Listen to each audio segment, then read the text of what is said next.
Magandang araw po sa inyong lahat. Sa araw po na ito ay mapapakinggan po natin ang kwento ng batang si Onyok. Si Onyok ay isang batang pasaway at palaging sentro ng problema sa kanilang buong barangay. Palagi siyang nasasangkot sa gulo, laging nakikipag-away sa kapwa bata at iba pa. Siya ay nakatira sa isang baryo kung saan nababalot ng takot ang mga tao dahil sa mga ulat ng pag-atake ng isang aswang. Isa sa malaking problema nilang hinaharap ay ang pagkamatay o pagkawala ng kanilang mga alagang hayop. Dahil sa pangyayaring yun, nabahala ang kapitan ng baryo na si Kapitan Greg. Marami-rami na rin kasing nagrereklamo at may isang tao pa na nakapagsabi na ang may kagagawa nito ay isang misteryosong nilalang.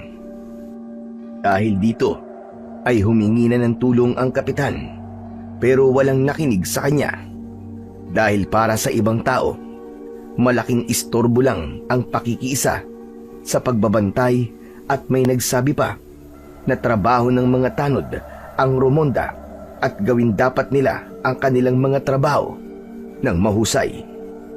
Ngunit ano kaya ang mangyayari kung malalaman nila na hindi lang basta hayop ang kaya nitong patayin at kainin? Paano kung may isa sa kababaryo nila ang maaktuhan nilang nilalapa ng aswang? Sino-sino kaya ang maglalakas loob sa kanila na harapin ang kinatatakutang aswang sa baryo? Kaya ba talaga ng mga ito na harapin at labanan ang aswang? Alamin po natin ang sagot sa kwentong inyong mapapakinggan ngayong araw. Ngunit bago po ang lahat mga idol, huwag po nating kalimutang mag-subscribe, mag-like at i-hit ang notification bell sa aking mga YouTube channel na The Voice Addict at Apong Isaak para sa mas marami pang makapigil hininga na kwentong aswang at katatakutan mula sa mundo ng kababalaghan. Umpisahan na po natin ang kwento. Maraming tao sa labas ng barangay hall. Maingay at maraming usisero. Nasa loob sina Onyok at Cardo. Parehong sugatan. Si Cardo ay may pasa sa muka at bitak ang labi. Samantalang si Onyok naman ay may gasgas sa siko at binti. Nasa harap nila ang punong barangay na si Kapitan Greg. May hawak na logbook at panay ang iling habang palipat-lipat ang tingin sa dalawang batang menor de edad. Yun na naman ba ito, Onyok, ha? Ikaw na naman. Abay, wala pang 1 linggo. May reklamo na naman sa'yo. Pinagtanggol ko lang naman po ang sarili ko eh. Nang aasar po kasi yun kaya sinapak ko. Ano ka mo? Abay, mali yun. Kaya nga, mali naman nakit ka dahil lang sa napikon ka. Bakit? Totoo naman lahat na mga sinabi ko Anong tama? Tama ba? Nasabihin mong putok ako sa buho, ha? Oo, bakit? Hindi lang naman ako nagsasabi nun Halos lahat ng mga kalaro natin yun ang sinasabi nila. Kasi wala kang magulang dahil putok ka sa buho. Cardo, tama na. Hindi nga naman tama na magsalita ka ng ganyan sa kapwa mo, bata. Masama yan. Bakit niyo naman siya inaasar ng ganun? Nauna po kasi siya Nanggugulo po sa laro namin. Ayaw po kasi nila akong isali, Kap. Gusto ko po makipaglaro sa kanila ng maayos pero ayaw po nila. Tapos, tinutukso nila ako ng kung ano-ano. Hindi ka nga pwede sumali kasi ayaw nila sa'yo. Magulo ka at maligalig ka kalaro. Tapos sabi nila madaya ka daw. Ayaw mo na natatalo ka. Sino may sabi? Kung di mo sasabihin, sasapakin kita uli. Anong sasapakin ang sinasabi mo, ha? Sige, subukan mo. Kita niyo na, Kapitan, kung gaano katapang at kabastos ang bunganga ng batang yan. Hoy, ikaw, Onyok. Ayaw ka nilang kalaro dahil balasubas ka. Lorena, sandali lang. Pati ba naman ikaw gagatok sa away ng mga bata? Pabihira naman. Hindi naman tama na pagsalitaan mo ng ganyan ang apo ko. Ayan, yan ang problema, Mang Pedro. Kaya lumalaking sanggano ang apo nyo. Kasi, kinukonsinti nyo. Hindi ko kinukonsinti ang anumang maling nagagawa ni Onyok. Pinarurusahan ko yan at pinangangaralan. Talagang sadyang nag-aaway lang ang mga bata. Saka sa anak mo na rin ang galing, hindi ba? Inasar nila ang apo ko. Sila ang nagsimula. Abay, hindi si Onyok. Nako, tumatanda kayong paurong kung ganyan ang katwiran nyo. Tignan mo nga tong anak ko. Bugbog sarado dyan sa apo mo. Gagawin ba to ng matinong bata? Sige nga. May mga sugat din naman ang apo ko. Parehas lang sila. Hindi naman po ako nabugbog, Lolo eh. Nadapa lang po ako kasi hinabol nila ako. Pero kung nilabanan ko yung mga yan, nako, baka lahat sila bugbog sa akin. Biglang binatukan ni Lolo Pedro si Onyok. Hindi naman malakas, pero sapat para tumigil sa pagtawa ang bata. Kita mo na, Mang Pedro. Pasaway talaga ang apo mo na yan. Kaya nga po, Nay. Alam nyo, sinuntok ako niyan at tumama dito sa may bibig ko. Ito, putokan, sakit-sakit. Nahihilo pa nga ako kanina eh. Akala ko mahihimatay na ako eh. Kung nahimatay ako, baka mabago kong ulo ko tapos mamatay ako. Wala ka ng anak. Kita ko nga, anak eh. Ang dami mo sugat at pasasabo ka. O ano, masaya ka na, Onyok? Masaya ka na palagi ka nandito? Kung di ka pa ba naman tarantadong bata ka, nagsisiga-sigaan ka dito. Akala mo kung sino ka. Baka gusto mong ako magdisiplina sa'yo. Baka sakali ay bumait ka. Grabe naman po kayo, Aling Lorena. Gusto ko lang naman pong makipaglaro eh. Eh ayaw ka nga namin kalaro eh. Bakit ba tigas-tigas ang ulo mo? Tama na yan. Kayong dalawa ha, Cardo at Onyok. Ang babata nyo pa, pero dinaig nyo pa yung matatandang siga dito sa baryo. Makinig kayo ha. Lalong-lalo ka na, Onyok. Ito na sana ang huling beses na mapupunta kayo dito sa barangay. Ayoko na kayong makita dito. Nagkakaintindihan ba tayo? Oh, narinig mo ah. Huwag na tayong pupunta dito. Ikaw kasi sumbong ka pa ng sumbong eh. Teka. Hindi ganun ang ibig ko sabihin, Onyok. Ang gusto ko ay magkaayos na kayo at wag na ulit mag-aaway. Iwasan nyo yung laging nakikipagbasagan ng ulo. Masama yan. Gusto nyo bang makulong? Wala naman pong nakukulong na bata, di ba, Kapitan?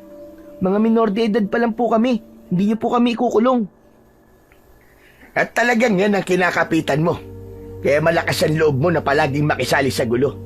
Kasi alam mo na hindi ka makukulong. Hindi naman po. Ipinagtatanggol ko lang naman po ang sarili ko sa paraang alam ko, Kapitan.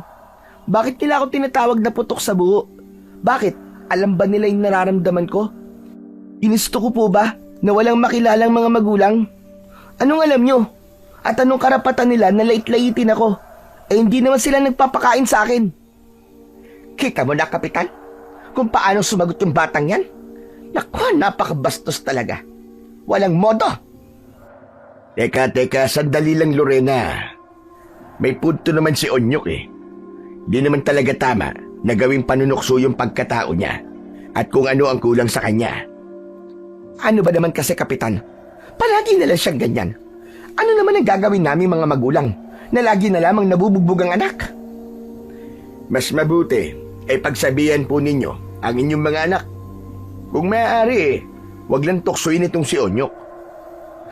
Aba, kami pa talagang mag-a-adjust, Kapitan. Parang pinapanigan niyo po yata ang basagolerong bata na yan. Lalong lalaki ang ulo niyan. Hindi naman sa ganun. Ang mabuti pa ayusin na natin to. Onyok, Cardo, kayong dalawa, makinig kayo ha. Wala akong kinikilingan sa inyo. Parehas kayong nagkamali. Kaya ngayon, pareho kayong bibigyan ng leksyon. Bukas, magko-community service kayo. Ano kanyo, Kapitan? Bakit pati ang anak ko? Pampihira naman, oh. Patapusin niyo muna ako. Ito ang pasya ko, Lorena. makinig ka din. Itong dalawang bata ay kailangan parusahan para hindi na pamarisan ng iba. Magtutulungan sila sa mga gawaing pambarangay. Sa umaga, maglilinis sila dito sa barangay hall at doon sa may covered court. Magdadamo sila, magwawalis at kung ano-ano pang pwedeng magawa. Maghapon yun ha. Kung makita ko na magbabanggaan pa kayo ulit, may parusa na naman. Wala akong pakialam sa juvenile yun na yun. May pinagmamalaki mo, Onyok. Ako ang kapitan sa baryo natin.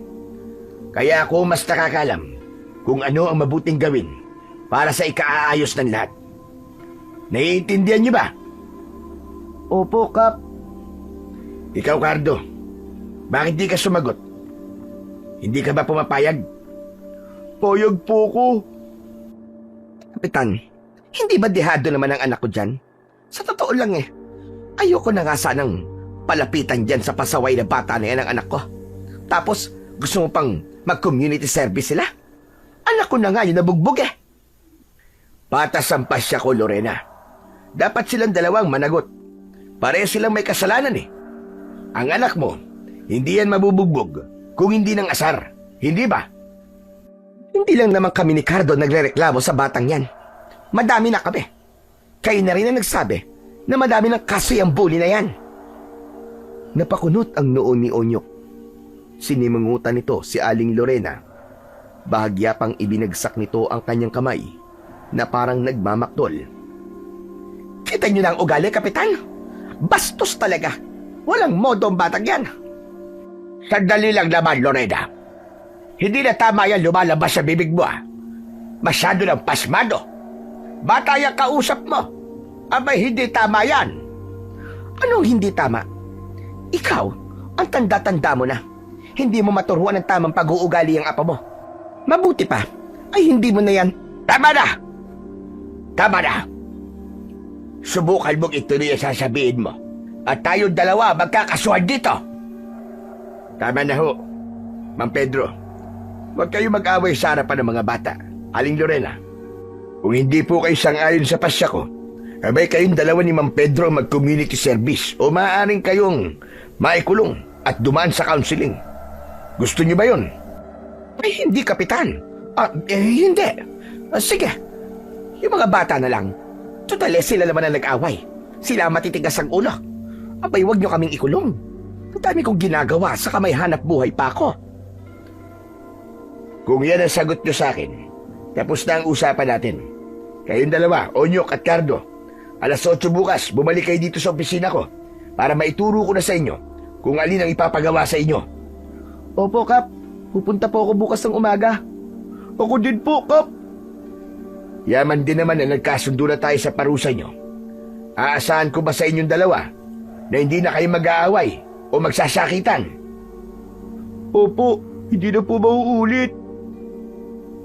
Pagkatapos ng usapan, ay tila gumaan ang loob ng lahat. May kasunduan na at malinaw na rin ang parusa sa dalawang bata. Matapos pumirma sa logbook, ay tahimik na naglakad palabas ng barangay hall sina Onyok at Cardo. Ganon din ang mga kasama nilang matatanda. Samantala, pagdating ng maglolo sa kanilang bahay, agad silang pumasok sa loob. Si Onyok ay pangiti-ngiti pa, parang walang nangyari. Pero biglang nawala ang kanyang ngiti nang mapansin ang seryosong titig ng kanyang lolo. Kung gaano ito kakalmado sa opisina ng kapitan kanina, gano'n naman ito ngayon, nakakatakot. Hindi alam ni Onyok kung tatawa ba siya o mananahimik na lang. Saglit siyang napakamot sa kanyang ulo at umiwas ng tingin. Ngunit hindi man lang kumurap o kumilos ang matanda. Nanatiling nakatitig ito sa kanya. Tumikhim ang matanda. Alam niya na ang ibig sabihin nito. Lolo, baka naman pwedeng bukas nyo na lang ako pagalitan. Bahagyang tumaas ang kilay ni Lolo Pedro at dahan-dahan itong lumapit. Natakot si Onyok at bahagyang napaatras. Sa isip ng bata, mas mahirap kalabanin ang kanyang lolo kaysa sa buong grupo ni Cardo na nakabangga niya kanina. Onyok, Onyok! Hanggang kailan ka ba matututo, ha? Kasi po, Lolo Huwag ka nang sumagot! At narinig ko naman na lahat sa barangay hall kanina. Lahat ng katwiran mo. Ayoko nang marinig ulit. At nanggigigil ako sa'yo. Napapailing ang bata. Kinagat niya ang labi niya at tila pinipilit na wag umiyak. Umupo si Lolo Pedro sa bangko at tinuro ang apo. Halika nga dito. Halika. Umupo ka dito sa tabi ko. At mag-usap tayo ng masinsinan. Dahan-dahang lumapit si Onyok at umupo sa harap ng kanyang lolo. Tahimik silang nagkatinginan. Sige, sabihin mo nga sa akin. Kung ayaw ka nilang kalaro, anong dapat mong gawin? Lumayo po o kaya pwedeng maghanap po ng ibang kalaro. Tama ka dyan. Alam mo naman pala eh. Pero bakit hindi mo ginagawa? Sige nga. Bakit ka pa nakipagbugbugan? Bakit mo sinapak si Cardo? Hindi nakaimik si Onyok. Nakatungo lang siya. Pinaglalaruan ang kanyang mga daliri. Alam mo ba kung ano ang tawag sa ginawa mo, ha? Ano po, Lo? Bully. Bully ang tawag doon. Pero Lo, pinagtanggol ko lang naman po ang sarili ko Hindi totoo yun. Nanakit ka ng kapwa mo Kasi alam mo na mas malakas ka sa kanila. Ang taong ganyan walang respeto sa iba. At kapag walang respeto, wala talagang tao na gugustuhin lumapit o makipaglaro sa kanya. Naiintindihan mo? Opo. Pero kapag hindi naman po ako lumaban at nanahimik lang po ako, sila po ang mananalo. Ayaw ko pong natatalo, Lo Anak ng tetego. Hindi! Mali ka! Hindi palaging panalo ang tao, Onyok. Kahit ako, kahit ang mga matatanda natatalo din. Pero ang tunay na malakas na tao, marunong tumanggap ng pagkatalo at marunong rumespeto sa kalaban. Ang mahina, yun yung hindi marunong umamin ng pagkakamali. Sandaling natahimik ang bata. Kita sa mukha niya na nag-iisip siya. Apo, kapag palagi mong idadaan sa suntok o pananakot ang problema, isipin mo hanggang saan ka aabot. Kung lumaki kang ganyan, na hindi nagbabago ang ugali mo, baka wala nang may gustong makipagkaibigan pa sa'yo. Lahat ng tao, iiwas sa'yo. Hindi na nakapagsalita si Onyok. Naramdaman niya ang bigat ng salita ng kanyang lolo. Onyok, mahal kita. Apo kita Pero ayokong lumaki kang basagulero at bastos. Gusto kong lumaki kang marunong rumespeto, marunong makisama. Kasi kapag marunong kang makisama, marami kang magiging kaibigan. At kapag marami kang kaibigan, hindi ka nag-iisa. Mas masarap mabuhay ng may respeto kaysa mabuhay ng takot sa'yo ang lahat. Dito tuluyang nag-init ang mga mata ng batang si Onyok. Hindi niya na napigilang mapaluha. Napayuko siya at mabilis na pinunasan ang luha gamit ang braso. Pero lalo lamang dumami ang patak. Pasensya na po, Lo. Pasensya na po talaga. Hindi ko na po uulitin. Napangiti si Lolo Pedro at hinaplos ang ulo ng apo. Yan ang gusto kong marinig. Tandaan mo, Onyok. Ang tunay na lakas ng isang tao ay hindi sa suntok na susukat. Narito, nasa puso. Kung mabuti ang puso mo, mas malakas ka kaysa sa lahat ng suntok na kaya mong ibigay o tanggapin. Niyakap ni Onyok ang kanyang lolo. Mahigpit at totoo. Ramdam niya ang bigat ng mga salitang binitiwan nito. Sa sandaling yun, alam niyang may natutunan siya na ang bawat laban ay hindi kinakailangan tapusin sa marahas na paraan. Susubukan ko po, Lo. Iiwas na po ako sa gulo. Tatandaan ko po palagi ang mga sinabi niyo po sa akin. Hinaplos ni Lolo Pedro ang likod ng apo at napangiti ng bahagya. Ilang sandali pa ay tumayo si Lolo Pedro at naglakad papunta sa kusina. Kumuha siya ng isang basong tubig para sa apo at inabot niya yon kay Onyok. O heto, inumin mo muna yan. Ay tama na ang pag-iyak. Basta ipangako mo sa akin bukas, kapag nagkita kay Ricardo, wag na ulit kayo mag-aaway, ha? Tumango si Onyok at pagkatapos ay ngumiti. Kinabukasan, alas 8 ng umaga, ay abala na ang mga tao sa barangay hall. May mga taong nakapila para sa mga dokumento at may nagrereklamo tungkol sa mga alagang nawawala.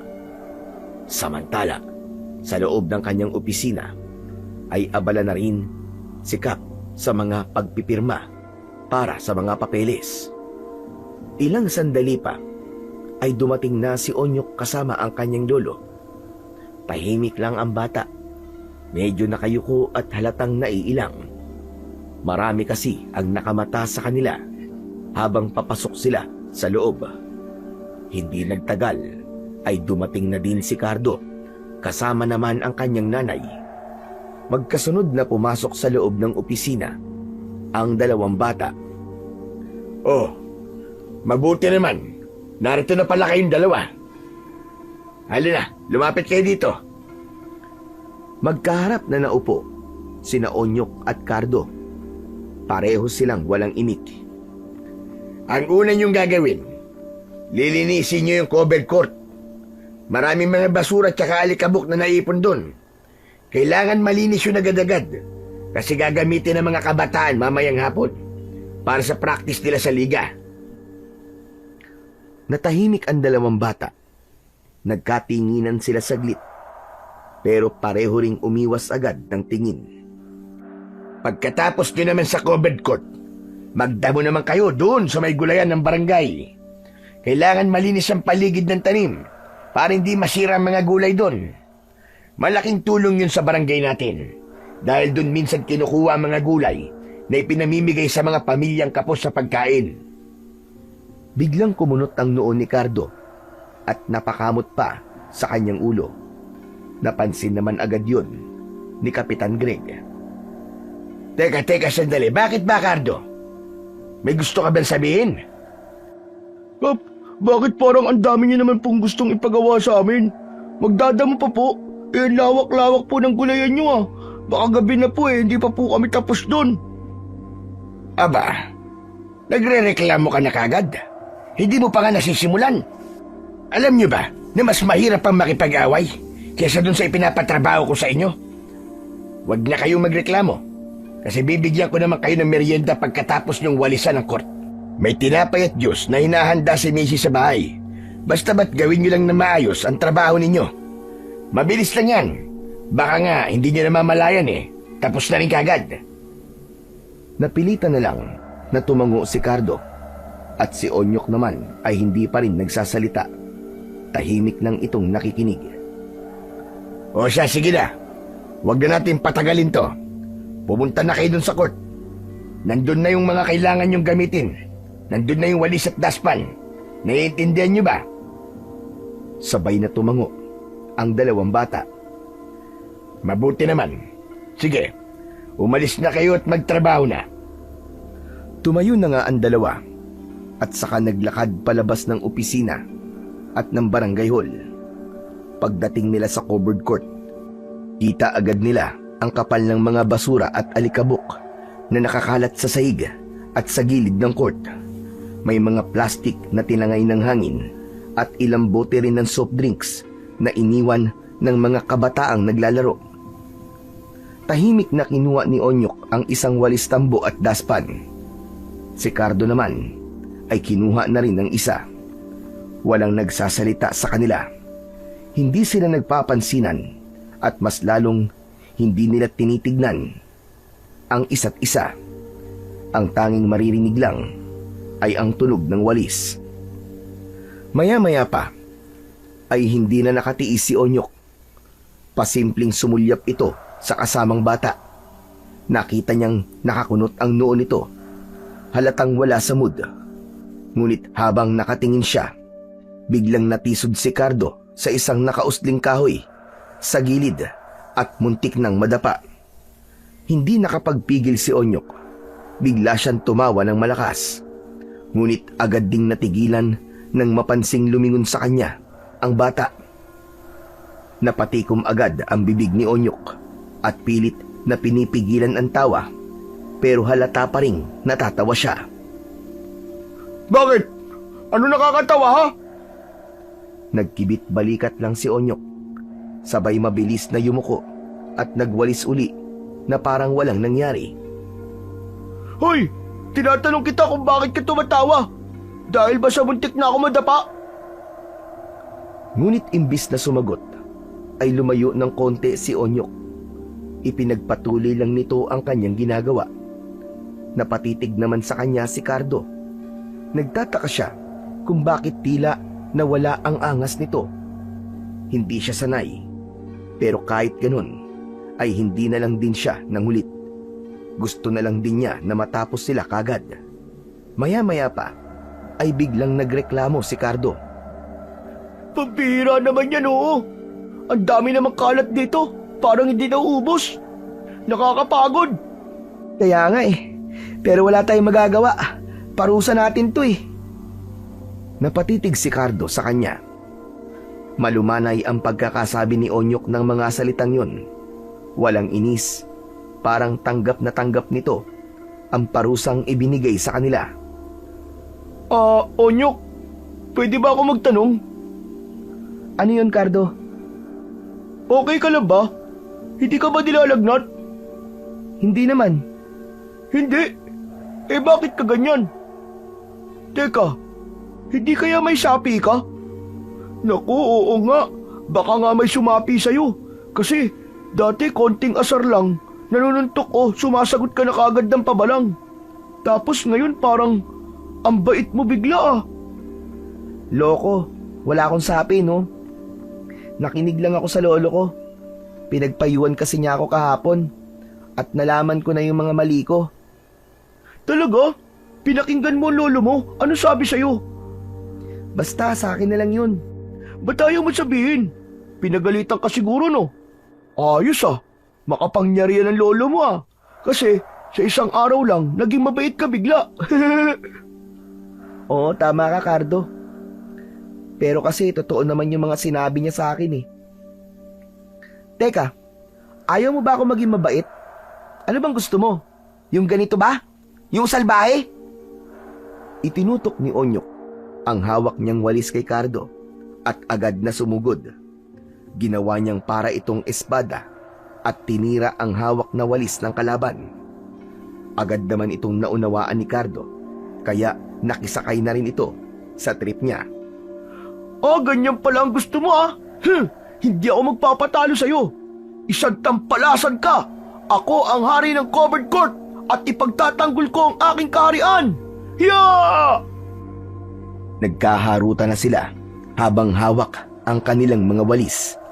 Nag-espadahan na parang mga batang paslit. Ilang sandali pa ay pareho silang natawa at tila nakalimutan na pinarurusahan pa sila. Tama na. Baka pagalitan na tayo ni Kap kapag hindi pa rin natin natapos ang pagwawalis dito. Kaya nga. Sige na nga, bilisan na natin para makamerienda na tayo. Makalipas ang halos isang oras, natapos na din nila ang court. Pawis na pawis ang dalawang bata, pero kahit papano, naging magaan na ang kanilang pakiramdam. Lumapit sa kanila si Kapitan Greg na nakangiti. Dala nito ang merienda, 2 baso ng juice at tinapay. Meron ding sopas na nakalagay sa mangkok. O heto, magmerienda muna kayo mga bata. Kumain ng madami para may lakas kayo mamaya sa pagdadamo sa gulayan. Salamat po, Kapitan Greg. Masaya nilang tinanggap ang pagkain. Naupo sila at nagsimulang kumain. Umalis na rin si Kap at bumalik sa kanyang opisina. Samantala, habang kumakain ang dalawa, biglang nagsalita si Onyok. Alam mo, hindi ko rin gusto kahapon yung nag-away tayo eh. Sorry kung madali akong nainis. Ako rin naman. Saka naisip ko, hindi talaga ikaw ang mali, kundi ako. Kundi ka sana namin ininis, hindi ka sana magagalit. Kasalanan ko din kung bakit ako nabugbog. Siguro wag na lang natin ulitin yon para hindi na tayo ulit maglinis dito sa court, no? Kaya nga. Nang matapos na silang kumain, inilagay nila ang basura sa isang supot at sabay na tinapon. Tahimik lang ang paglalakad nila papunta sa sunod nilang lilinisan. Malawak ang gulayan ng barangay at maraming nakatanim na gulay. Talong, okra, kamatis at pechay. Pero sa gilid ng mga tanim ay may mga damong matataas na kailangan ng bunutin. Agad silang nagtrabaho. Nakaluhod silang pareho habang nagbubunot. Minsan ay nagkakatinginan pa sila at sabay na napapailing dahil sa kapal ng dadamuhan nila. Ang hirap naman magdamo. Paltos na mga kamay ko, tignan mo, ang hapdi na. Hala, oo nga no.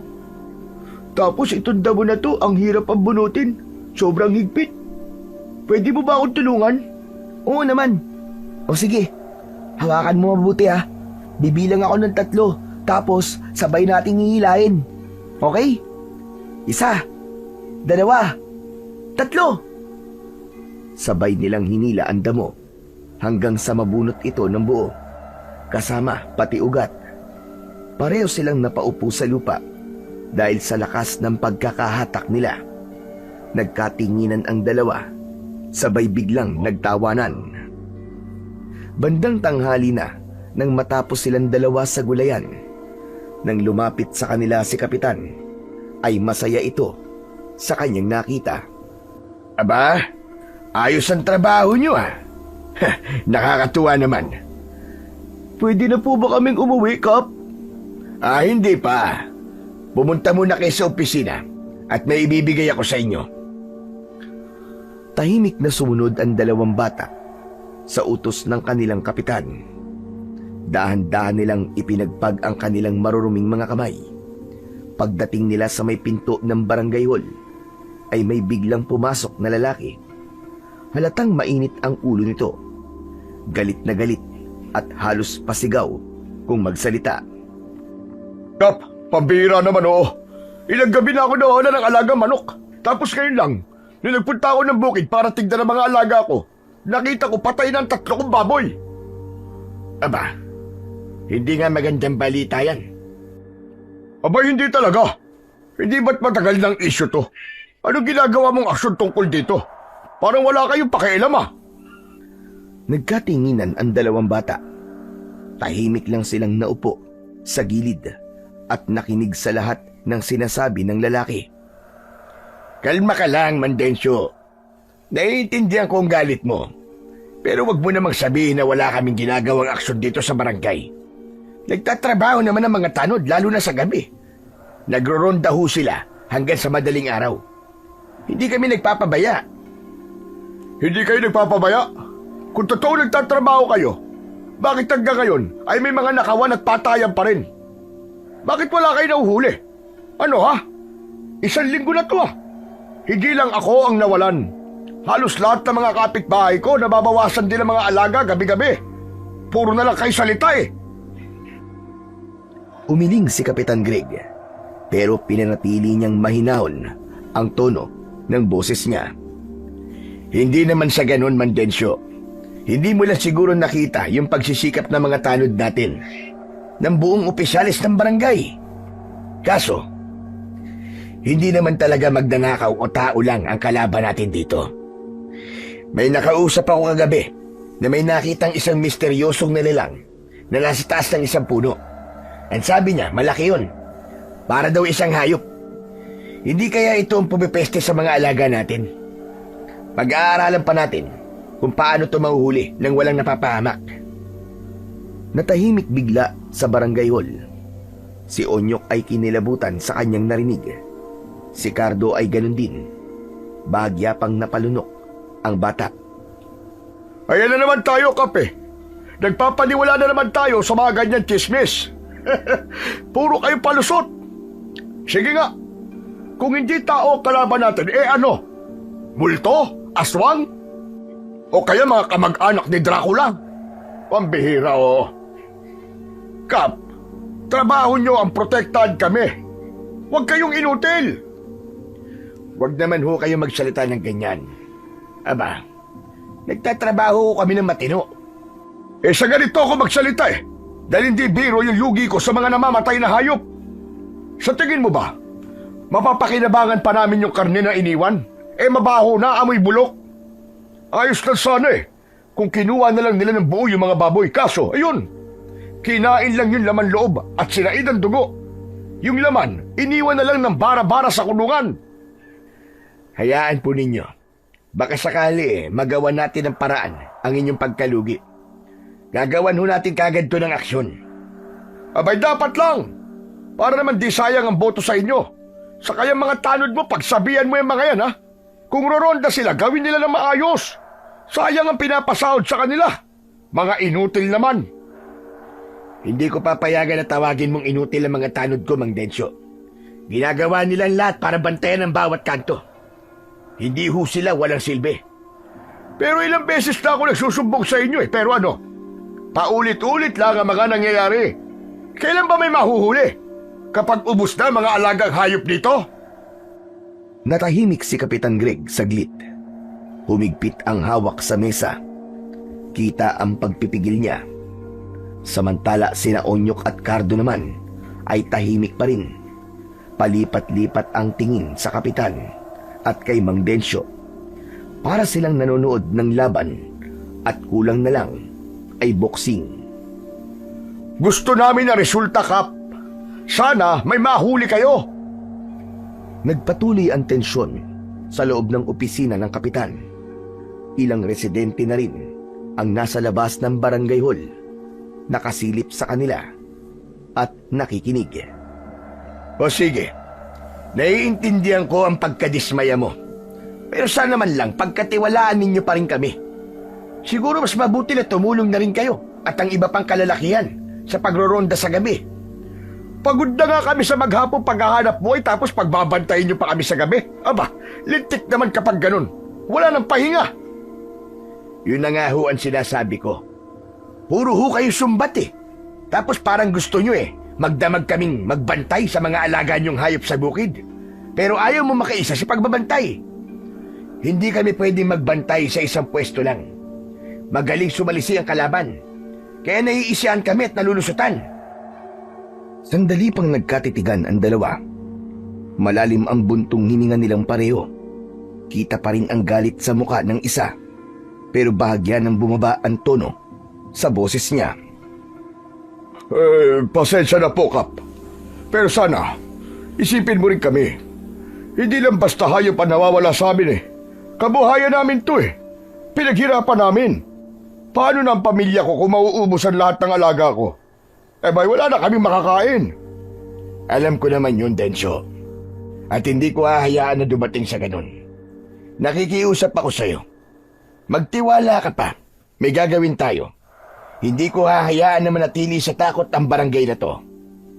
Sana nga magawa mo ang lahat ng mga sinasabi mo.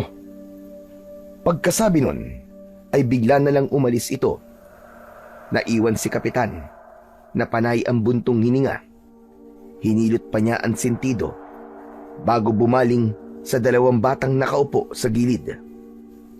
O kayong dalawa, tara doon sa loob ng opisina.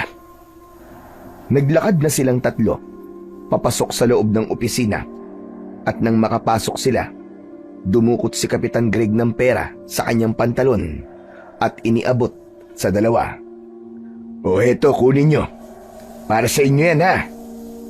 Parehong nanlaki ang mga mata ni na Onyok at Cardo. Kap, bakit po? Para saan po itong pera? Gantimpala nyo yan Gantimpala po? Hala, akala ko po parusa namin yun. Bakit po may gantimpala kami? Sige na, kunin nyo na. Huwag kayong mahiya. Para sa inyo talaga yan kasi ginawa nyo ng maayos ang trabaho nyo. Natuwa ko kasi natapos nyo agad. Pabuya naman ito para sa kasipagan yung dalawa. Nagkatinginan ang dalawang bata. Halatang nag-aalangan silang kunin ang pera. Kap, ano po kasi? Nakakahiya po. Kaya nga po, Kap. Parang asiwa. Hindi naman po kami nagpapabayad eh.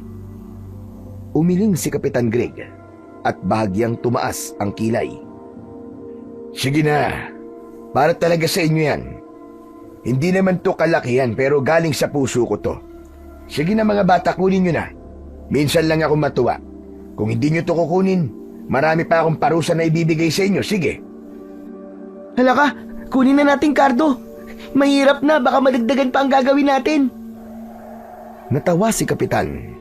Samantalang si Cardo naman ay napakamot sa batok hanggang sa kinuha na nila ang pera.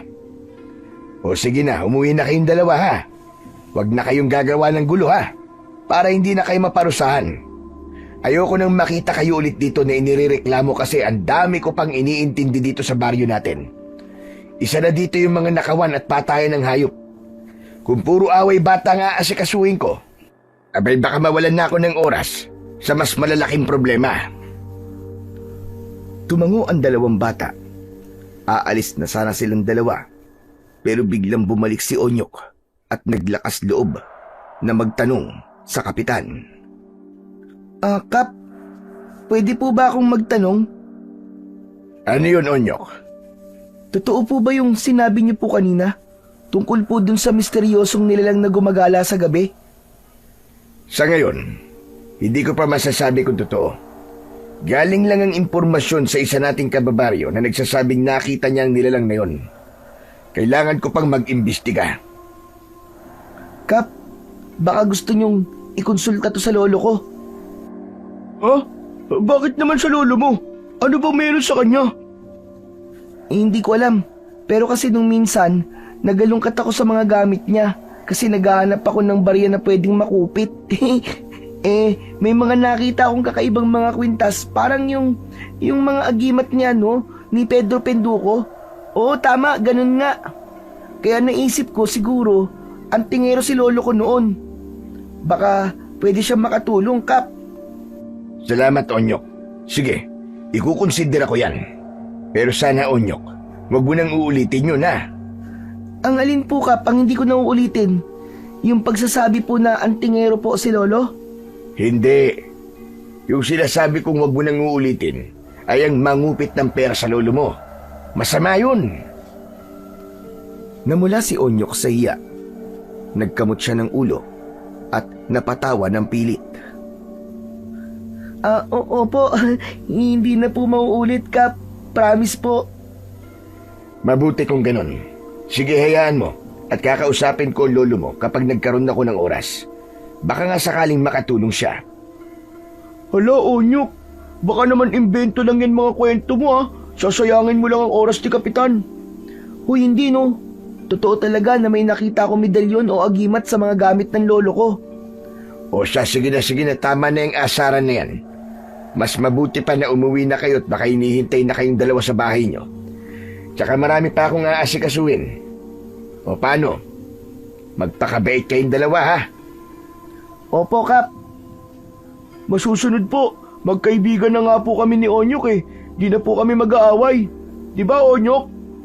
Opo, Kap. Nagpaalam na ang dalawa at pagkatapos ay tahimik silang naglakad palabas ng opisina at barangay hall. Naghiwalay na din sila pagkatapos dahil ang direksyon ng kanilang tatahakin ay magkasalungat. Pasilangan ang bahay ni Cardo at pakanluran naman ang kina Onyok. Samantala, pagdating sa bahay ni Onyok ay nakita niya ang lolo niya na nagbabasa ng libro sa may balkonahe. Lolo, nandito na po ako. Mano po, Lo? Kaawaan ka na, Diyos. Abay, teka. Akala ko hanggang babayang hapon pa kayo doon. Tapos na po namin eh. Tapos wala naman na pong gagawin kaya pinauwi na po kami ni Kapitan. Ay siya nga po pala lo. Heto pong 100 ibinigay po sa amin ni Kapitan Cardo. Ano? Binigyan kayo ng pera ni Kapitan? Abay, bakit? Opo, sabi niya po kasi natuwa daw siya sa ginawa namin trabaho. Kaya binigyan niya po kami ng gantimpala. Aba, ayos naman pala, ano? O sige, ibulsa mo na yan at ibili mo na kung anong gusto mo. Hindi ko yan kukunin sa iyo, Apo.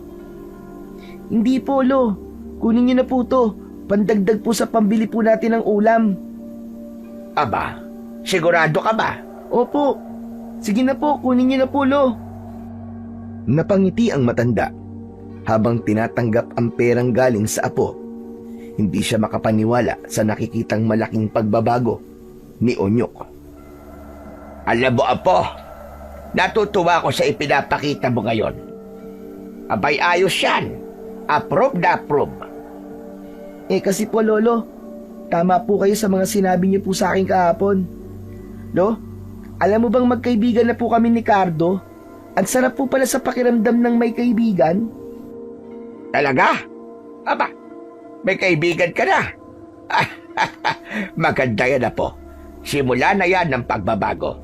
Kung ipagpapatuloy mo yan, makikita ng mga tao na mabuti kang bata. At darating ang araw na hindi ka na makikilala bilang palaaway, kundi ipagmamalaki ka na ng lahat dito sa atin. Tumango ang bata. Masaya siya sa narinig na salita mula sa kanyang lolo. Sandali lang, Apo. Kumain ka na baga? Hindi pa nga po pero kanina po pinagmerienda po kami ni Kapitan ng tinapay at sopas. Abay, ganun ba? Kung ganun, sige, kumain ka na. Tapos na kasi ako kumain. Ikaw na ang bahalang kumuha dun sa kalan. Nagluto ko ng paksiw na isda. Sige po lo, ako na pong bahala.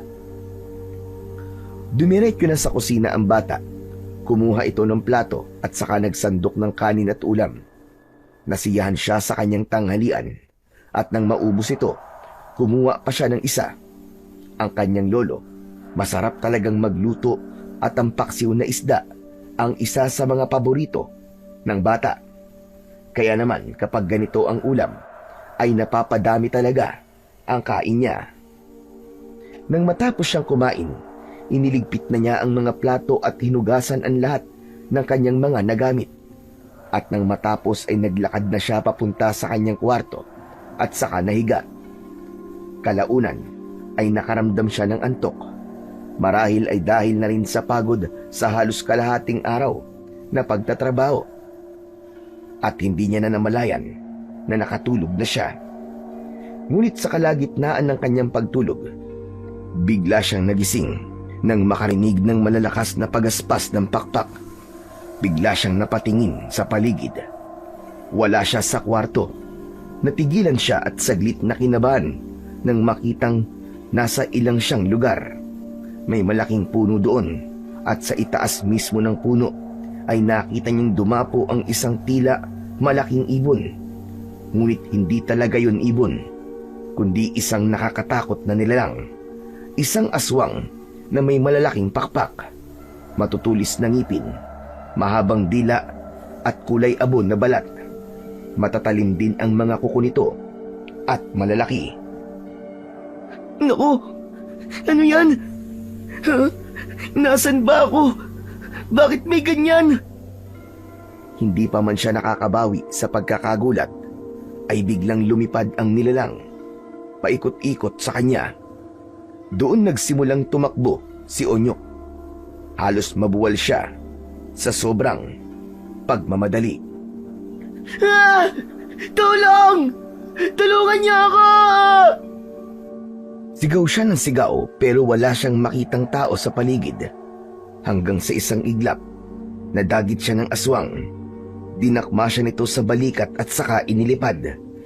Pinilit niya ang sarili na makawala, pero sadyang malakas ito. Habang inililipad siya, may mga nakita siyang tao sa ibaba. Mga kakilala niya pa ang iba doon, mga kapitbahay at iba pa. Sumigaw siya ng malakas para humingi ng saklolo, Pero wala ni isa ang tumingala o pumansin sa kanya. Parang walang nakakarinig sa kanya. Maya-maya pa, huminto sa paglipad ang aswang. Nang tignan niya ang direksyon na kanilang pupuntahan, nakita niyang dinadala siya nito papunta sa bundok na kinatatakutan nila. Malapit lang yun sa kanilang baryo, ngunit matagal nang iniiwasan dahil pinaniniwalaang maraming masasamang elemento ang naroon. Pagdating sa paanan ng bundok, ibinagsak siya ng nilalang sa lupa. Masakit ang pagkabagsak niya at tila nawalan siya ng lakas na makatayo. Lumapit ang aswang.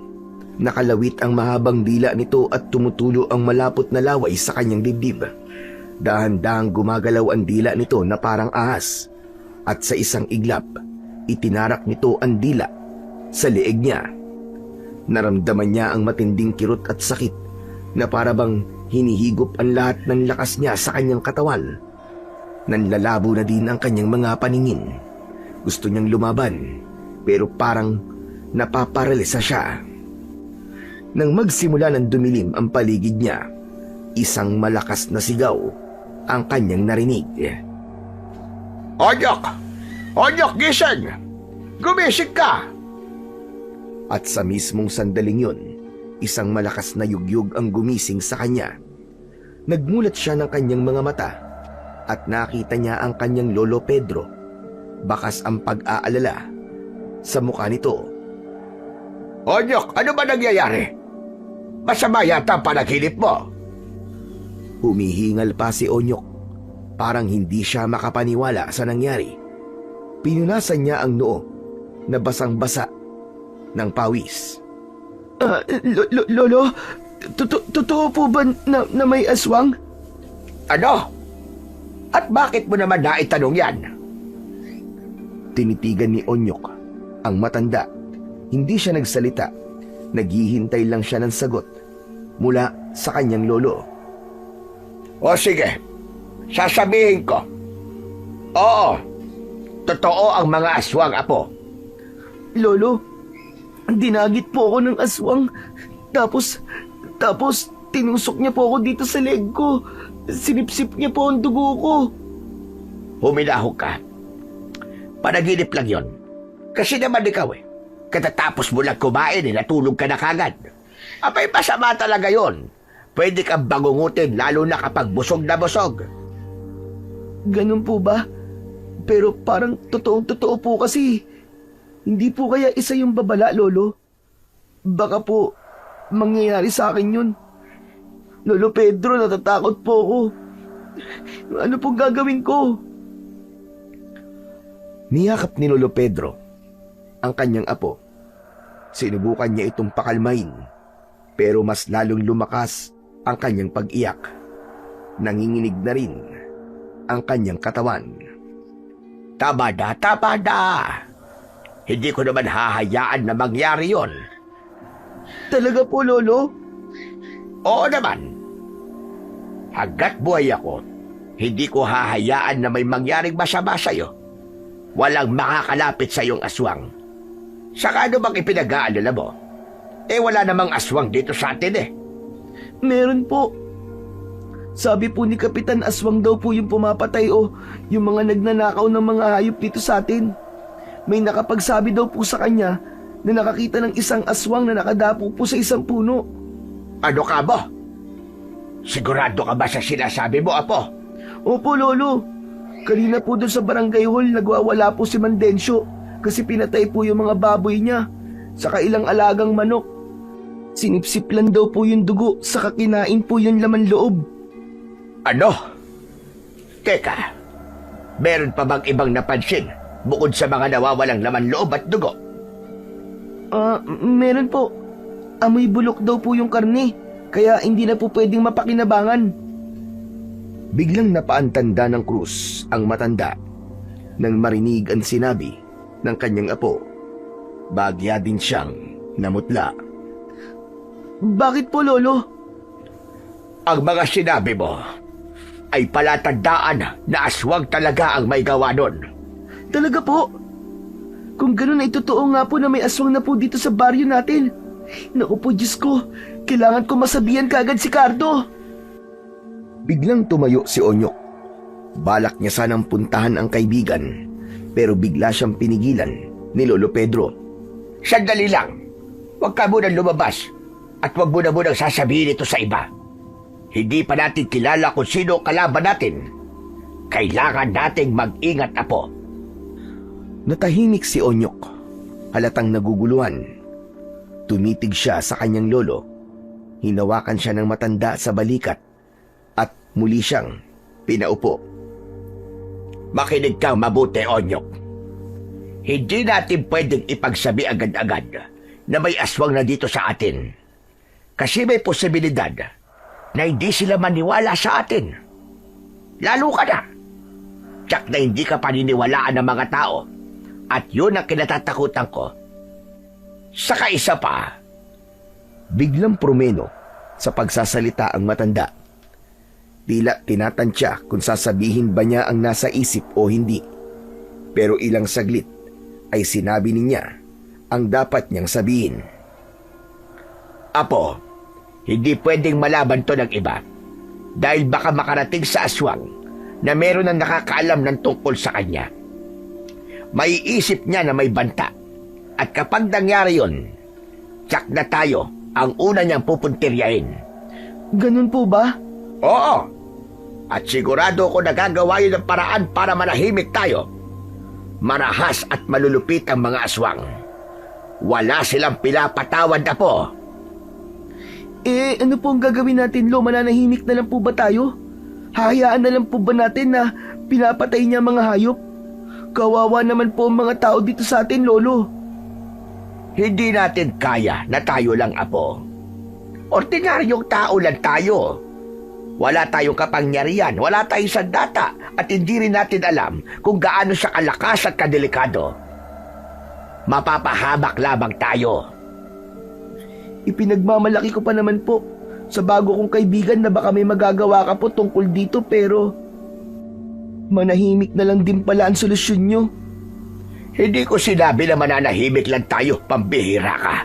At sa akin lang, huwag basta-basta magpakalat ng impormasyon dahil delikado ito para sa lahat. Nag-iingat ang aswang na mahuli.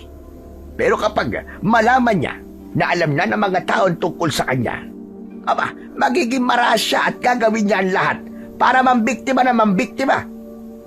Baka hindi na lang hayop ang patayin at kainin niya, kundi pati na rin tao. Hala, ganun po ba yun? Abay, oo naman. Ang kailangan natin gawin ay ang magplano. Lolo Pedro, ano pong plano? Kailangan makahanap tayo ng mga kakampi. Yung totoo at mapagkakatiwalaan. Si Kapitan po, Lolo. Saka yung mga tanod, baka makatulong po sila. Tama ka doon. Sila nga ang makakatulong. O sige na, mabuti pa ay magdilig ka na lang ng mga gulay ko sa labas. Huwag ka nang pumunta kung saan-saan na at baka abutin ka na naman ng dilim. Bawal na ngayon. Sige po, Lolo. Sinunod ni Onyok ang sinabi sa kanya ni Lolo Pedro. Lumabas siya ng bakuran, dala ang timba at tabo. Pumunta siya sa may balon at nagsalok ng tubig, saka ito dumiretso sa gulayan para diligan ang mga tanim nilang mga gulay. Nang matapos ay pinitas niya ang ilang piraso ng okra na malalaki na at pwede ng ulamin. Pumasok siya sa loob ng bahay. Lo, tignan niyo po, oh. May maiulam na po tayo mamaya. Masipag talaga mamunga ang mga tanim natin, Apo. Ayos yan. Oo nga po, Lo eh. Tapos ka na bang magdilig? Opo, Lo. Kung tapos ka na, pakainin mo na ang mga manok natin. Sige po, Lo. Agad na inilapag ni Onyok ang mga gulay sa lamesa at saka siya lumabas muli sa bakuran. Nagtuloy-tuloy siya sa kulungan ng mga manok.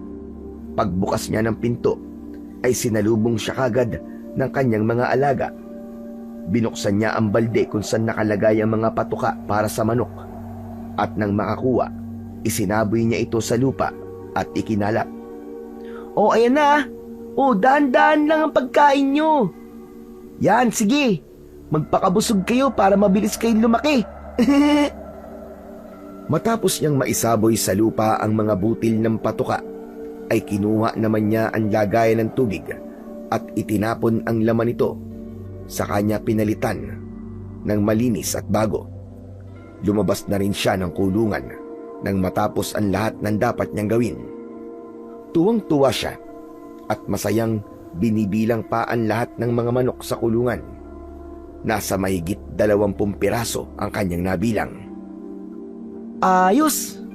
Dati, nasa 15 lang kayo pero ngayon nasa 28 na lahat-lahat. At iba pa yung mga bagong pisa na sisiw. Nakakatuwa naman. Dumarami na talaga kayo. Ang saya-saya. Matapos sabihin yon, ay tumakbo na siya pabalik sa loob ng bahay. Nakita niya ang kanyang lolo na naghahanda na ng sinaing. Lo, tapos na po ako magpakain po ng manok. Grabe, ang dami na po pala nila. Saka ang tataba po. Oo, ganun talaga kapag inaalagaan mo lang mabuti ang mga hayop. Mabilis lumaki at dumami. Marami ka na talaga mabubuting nagagawa po. Natutuwa talaga ako sa'yo. Kaya nga po, Lolo ang sarap po pala talaga sa pakiramdam na nakakagawa po ng tama. Parang nakaka-proud po. Iyan ang sinasabi ko sa'yo palagi, Onyok. Kapag inuutusan kita, hindi lang mga manok o mga gulay ang pinapakain mo o pinapalaki. Pati sarili mo, pinapabuti mo rin. Kaya nga po, naiintindihan ko na ngayon po ang lahat. At pangako po, hindi na po ako magiging pasaway kahit kailan. Salamat kung ganon. Ay, nako. Masayang masaya talaga ako para sa'yo, Apo. Lolo, masaya din po kaya ang mga magulang ko na mabait na po ako? Natahimik ang matanda sa sinabi ni Onyok. Naging malikot ang kanyang mga mata at matagal bago nakasagot. Pero kalaunan, niyakap niya ang bata at sinabing natitiyak niya na masayang masaya ang kanyang mga magulang. Napangiti si Onyok. Mabilis na lumipas ang mga oras.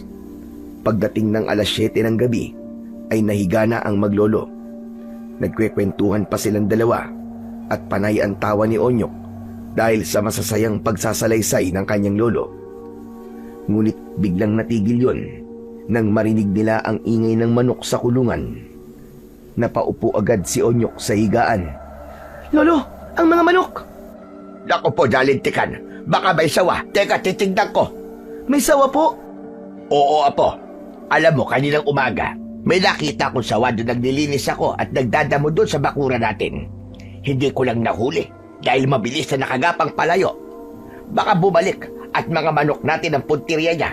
Baka napasok doon sa kulungan. Mabilis na tumayo ang matanda at sinindihan ang ilaw. Tapos ay hinanap ang kanyang flashlight. Nang makuha niya ito, ay hinanap naman niya ang kanyang itak at saka diretso na lumabas na ng bahay. Nung nasa labas na siya, ay agad niyang inilawan ang kulungan. Biglang nanlaki ang kanyang mga mata sa kanyang nakita. Hindi ito sawa, kundi isang aswang. Nangilabot siya nang makita ang nilalang na kasalukuyang lumalapa ng isa sa kanilang mga manok. Ang bibig nito ay puno ng matutulis na mga ngipin. May mahabang dila, matatalim na kuko, at mapula din ang kanyang mga mata. Kulay abo ang kulay niya. Dinig na dinig ng matanda ang tunog ng pagnasab na akala mo ay gutom na gutom at hayok na hayok sa laman. Biglang umatras si Lolo Pedro. Hawak pa rin ang kanyang flashlight at itak. Nanginginig ang kanyang kamay dahil sa labis na pagkabigla. Pero tumigil siya nang makita na kumilos ang nilalang. Dahan-dahan itong iniangat ang ulo at tumitig sa matanda. Tapos ay lumabas ito ng kulungan. Lo, ba't po ang tagal nyo? May sawa po ba talaga? Ano po nakita nyo? Biglang napalingon si Lolo Pedro sa pintuan ng kusina at nakita niya doon si Onyok na nakatayo. Lalabas sana ito pero pinigilan niya ang bata. Sandali lang, Onyok. Sandali lang. Wag kang lalabas, Apo. Ha? Ano po yun? Dahil hindi narinig masyado ni Onyok ang sinabi ng kanyang lolo, ay mabilis itong naglakad palapit sa kanya. At nang nakatayo na ito sa tabi niya, bigla itong napasigaw nang makita ang aswang. Lo! Ano yan? Huwag ka matakot. Hindi nila pwedeng maramdaman ang takot mo dahil tiyak na ikaw ang uunahin niyang piliin na kainin. Po, pero Lo, Huwag ka sabing matakot eh. Bawal na matakot, Onyok. Humanda ka! Biglang kumilos ang nilalang na yon. Bumuka ang malaki at malapad nitong pakpak. Ikinampay yon sa harap ng dalawa. Kumalat ang mabahong amoy na para bang bulok at malansang karne. Lumipad pataas ang nilalang at umikot-ikot sa ere. Tinatapatan sila ng aswang. Lalong natakot si Onyok nang makita ang tunay na anyo ng halimaw na nasa kanilang harapan. Lalo pa at naaalala niya ang kanyang panaginip. Kamukhang kamukha ito nang dumagit sa kanyang aswang. Apo, mag-ingat ka! May balak siyang dagitin tayo! Pulutin mo ang patpat na nasa tabi mo, dali! Agad na pinulot ni Onyok ang patpat nang itapat ni Lolo Pedro ang ilaw ng flashlight dito. aanhin ko po to, Lo. Pwede mo yung gamitin na sandata. Kapag dumagit ang aswang na lumilipad, puntiryain mong paluin ang anino nito. Masasaktan siya doon. Hindi kanya malalapitan. Tumango si Onyok. Samantala ilang sandali pa ay biglang sumugod ang aswang. Tumindig agad ang balahibo ni Onyok. Pero hindi siya nagpatalo sa takot. Nang makita niya ang malaking anino nito sa lupa, ay buong lakas niya itong hinagupit ng patpat. Isang malakas na ungol ang lumabas mula sa bibig ng aswang. Tapos ay bigla itong lumipad paitaas. Magaling po! Nagawa mo! Subalit hindi pa sila pwedeng magbunyi. Lalo at nasa itaas pa ang aswang at muling sinimulan ang pag-ikot-ikot nito sa ere. Ibig sabihin ay may plano pa itong muling umatake. Apo, humanda ka! Susugod siya ulit sa atin! Muling dadagit ang aswang. Mas mabilis at mas galit. Ngunit naging mabilis din ang pagkilos ni Onyok. Agad niyang pinagpapapalo ang anino ng aswang. Dahilan upang muli itong tumaas at bumalik sa ere. Hindi ito makalapit sa kanila. Ilang sandali pa ay lumipad na ito palayo, papunta sa madilim na bundok. Humihingal si Onyok. Agad siyang nilapitan ng kanyang lolo at agad na niyakap. Ano? Ayos ka lang ba, Apo? Ayos lang po ako. Pero nanginginig pa rin po ang tuhod ko, Lo. Ayos lang yan. Natural lang nakabahan ka, Apo. Lalo na't ngayon ka lang nakakita ng aswang ng harap-harapan. Pero Apo, iba ka. Saludo ko sa'yo. Ang tapang mo at higit sa lahat, nagawa mong saktan ang nilalang na yon. Hindi lahat ng bata kayang gawin ang ginawa mo. Kanina pa po ba ako magmamana? Di sa inyo po, Lo. Kasi lolo po kita eh. Pareho po tayong matapang at malakas. Napatawa ng mahina si Lolo Pedro, pero agad ding sumeryo. Hinawakan niya ang balikat ni Onyok at tumingin sa mga mata nito. Apo, makinig ka sa akin. Yung ginawa natin kanina ay hindi laro. Maaaring malagay sa panganib ang buhay natin pareho. Babalik at babalik ang aswang na yon. Kaya't kailangan natin maganda. Ano po, Lo? Babalik po yung aswang? Oo, pero huwag kang matakot. May ibibigay ako sa'yo. Tara, sa loob. Pagpasok nila sa loob ng bahay, ay agad na isinara ni Lolo Pedro ang pinto. Tapos ay tumungo ito sa kanyang tukador at kinuha ang isang maliit na baul. Agad niya itong inilapag sa upuan na nasa sala. Halika, lumapit ka dito. May mga ipapakita ako sa'yo. Lumapit si Onyok. Hindi niya sinabi sa kanyang lolo na alam niya na ang laman ng baul na yon. Nagkunwari siyang unang beses niyang makikita ang mga ito. Nang buksan na ito ng matanda, ay agad nitong ipinakita sa kanya ang mga agimat. Maingat niya tong inilapag sa harap nila ni Onyok. Tahimik lang ang bata na nakatingin sa mga ito. Alam mo ba kung ano ang mga ito? Ano po ang mga yan, Lo? Sinikap niyang magkunwari. Ayaw niyang mabuking siya ng kanyang lolo. Ayaw niya na mapagalitan siya ulit nito. Ito ay mga agimat. Karamihan sa mga ito ay pamana pa sa akin ng mga ninuno ko. Tapos yung iba ay biyaya sa akin at bigay ng kalikasan. Dahan-dahan na iniangat ni Onyok ang isang kwintas na may palamuting malaking bilog. Tapos ay may imahe ng tila isang tao. Yan ang medalyon ng San Benito. Po, San Benito po ang tawag sa isang to? Oo, may kakayahan niya na protekta ng taong nagmamay-ari sa kanya. Hindi ka malalapitan o masasaktan ng anumang uri ng masasamang nilalang. Wow! Parang magkakaroon po ako ng superpowers, Lolo. Parang gano'n na nga. Marami ang naniniwala na mga matatanda na mabisa talaga yan dahil sa banal na dasal na nakaukit mula dyan sa medalyon. Ito po. Teka, babasahin ko po. A-E-B-S On-O-Bit-B? Oh, ano po ba to, Lo?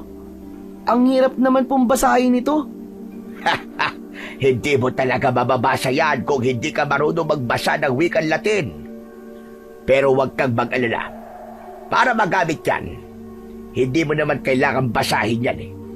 Alam mo ba na itong medalyon na ito, ang pinakamadaling gamitin sa lahat ng medalyon na may kapangyarihan kontra aswang?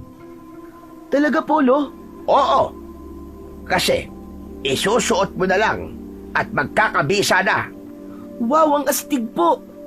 Pero, pwede ko po bang malaman kung anong ibig sabihin ng mga salitang CSSML? Ang banal na krus ang maging liwanag ko. Yan ang ibig sabihin niyan sa Tagalog.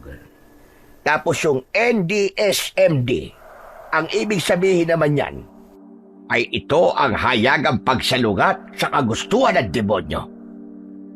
Ganun po pala. Oo. Sige, subukan mo. Isuot mo kung babagay sa'yo. Biglang napangiti si Onyok.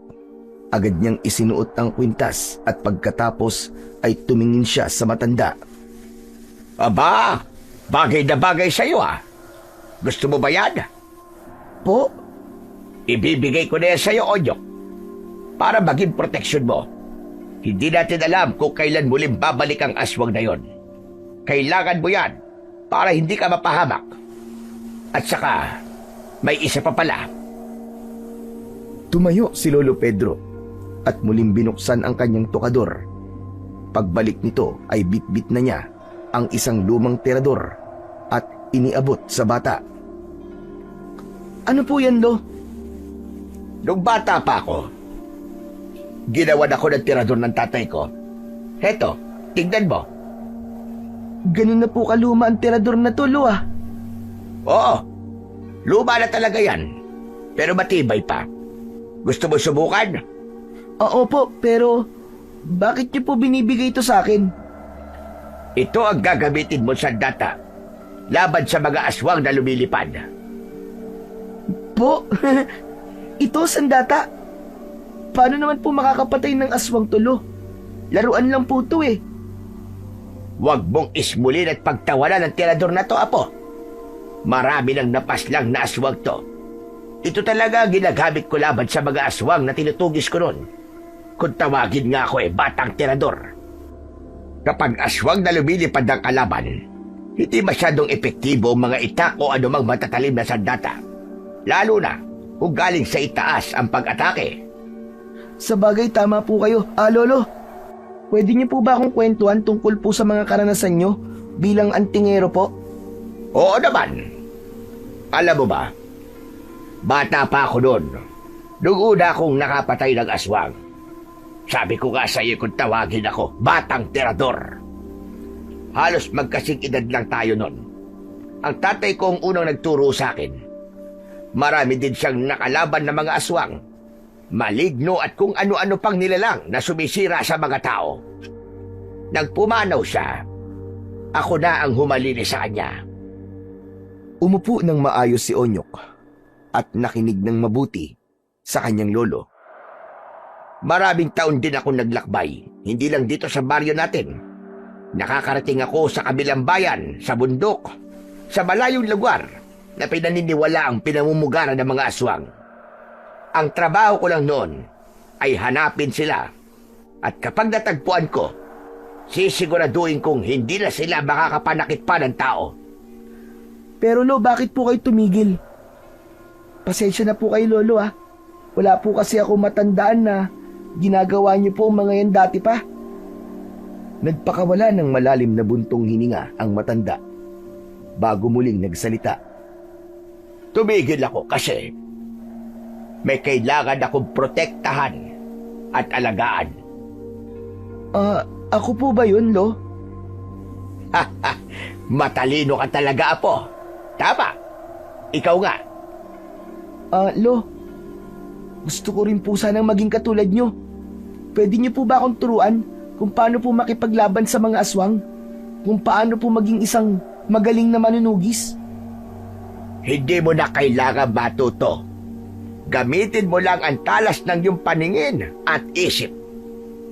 Marunong ka nang gumamit ng tirador, hindi ba? Madali na lang sa iyo yan. Basta't ang importante, manalig ka lang palagi sa itaas. Opo. Tama po kayo, Lolo. Maingat na tinanggap ni Onyok ang tirador sa kanyang lolo at pagkatapos ay hinawakan ng medalyon na nakasabit sa kanyang leeg. Bigla siyang nakaramdam ng kakaibang init mula yun sa medalyon at gumapang sa buo niyang katawan. Pero pagkatapos ng init na yun ay nakaramdam siya ng lakas. Lo, ano po yun? Bakit may naramdaman po akong mainit? Isa lang ang ibig sabihin nun. Tinanggap mo na ang kapangyarihan ng medalyon. Ayos po kung ganun. Salamat po dito, Lolo ah. Ngumiti ang matanda. Tapos ay kinuha ang isang piraso ng kwintas at isinuot din yun. Nang matapos ay muli niya nang isinara ang baul at naglakad papalapit sa tokador. Muli niya itong itinago doon. O sige na, Apo. Mabuti pa ay matulog na tayo ulit. Mahaba pa ang gabi. Tumango si Onyok at sabay na silang pumasok ng silid. Agad na nahiga ang bata. Niyakap ang kanyang maliit na unan at ipinikit ang mga mata. Samantala si Lolo Pedro ay naupo na muna sa gilid ng katre. Tahimik siyang nagdasal habang nakatingin sa bintana habang bumubulong ng mga orasyon. Hindi alam ni Onyok na habang siya ay nakahiga, ay palihim na nilalagyan ng matanda ng mga selyong orasyon ang paligid ng kanilang silid. Ginagawa ito ni Lolo Pedro upang sakaling bumalik ang aswang habang sila ay natutulog, ay hindi sila nito magagalaw o masasaktan.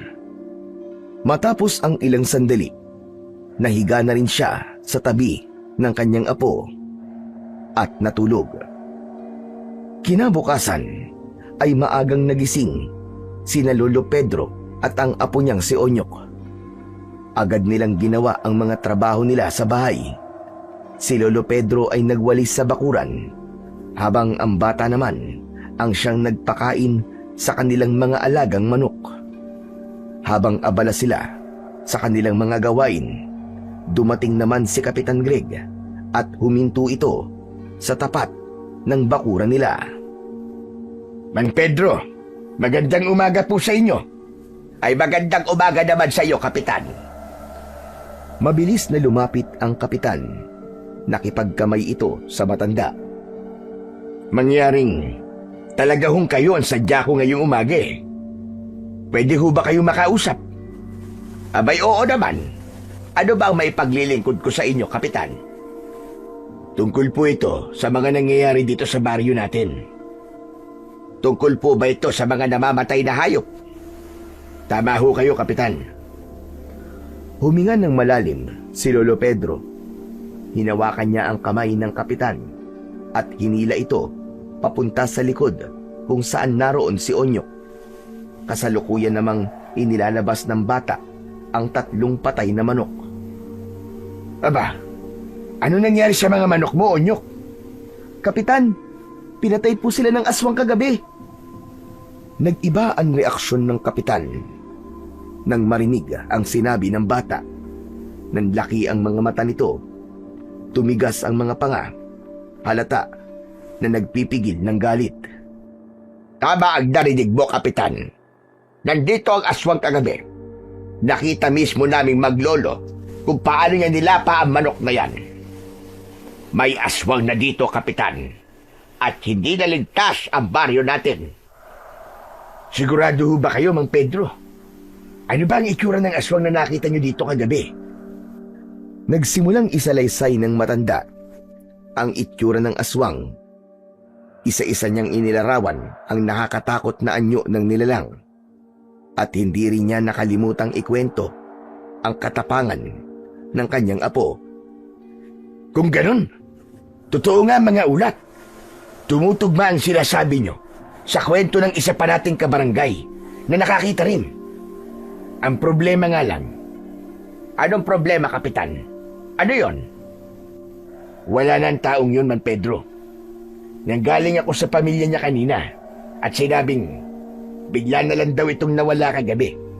Ayoko mang isipin na may kinalaman yun sa kanyang nakita. Pero malakas ang kutob ko na yun nga ang dahilan. Kung ganon, kailangan ay may gawin na tayo, Kapitan. Hindi na tayo pwedeng manahimik na lang at maghintay kung sino ang susunod pang mawawala. Kailangan nating magkaisa para mahuli at mapuksa ang hayop na aswang na yon. Tama ho kayo, Kapitan. Tama po kayo, Lolo Pedro. Hayaan po ninyo. Mamayang 2:00 magpapatawag ako ng pulong sa barangay.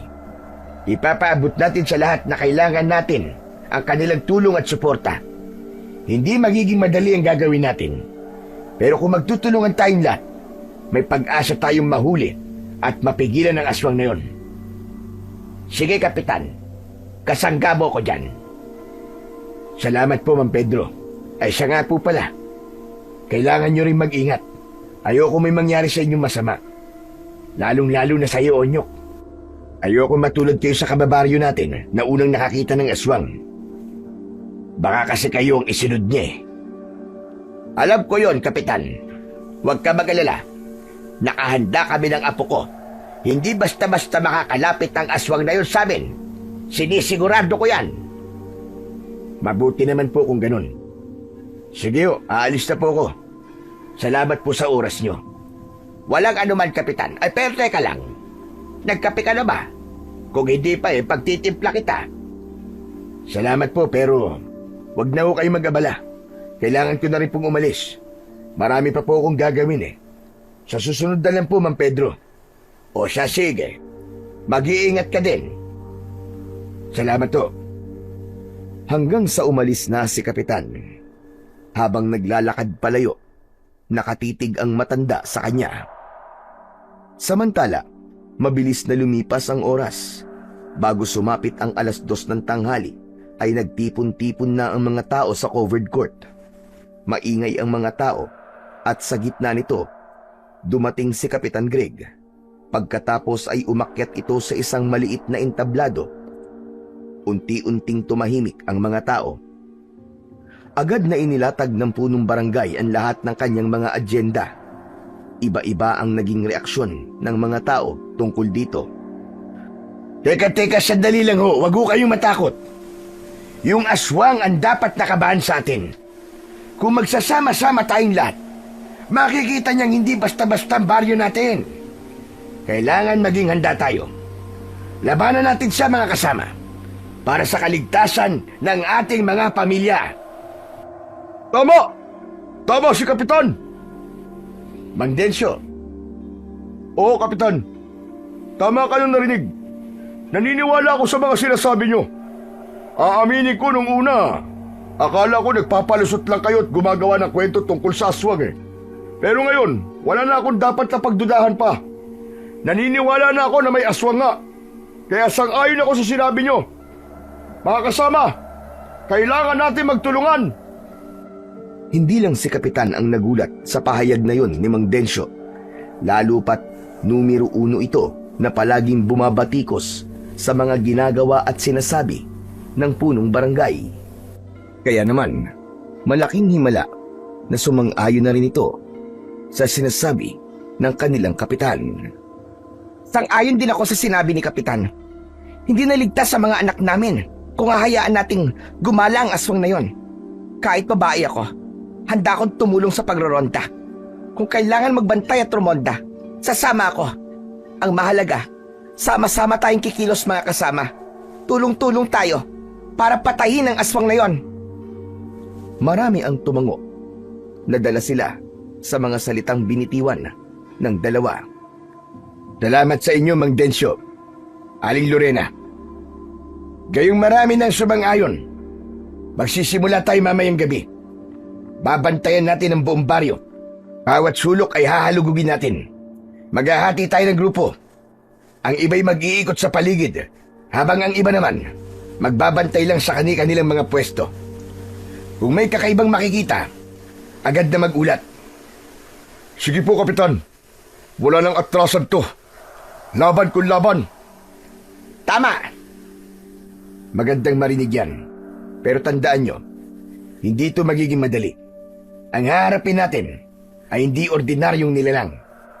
Kaya't makikinig tayo sa mga payo ng mga may karanasan, lalong-lalo na kay Mang Pedro, na ayon sa kanyang apo ay isang dating antingero. Siya ang may alam kung paano harapin at kalabanin ang mga ganitong uri ng nilalang.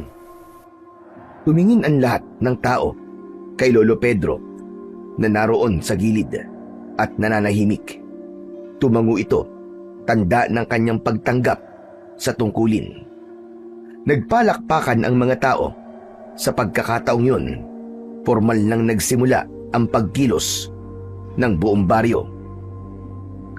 Matapos ang pagpupulong sa covered court, ay nagsiuwian na ang mga tao.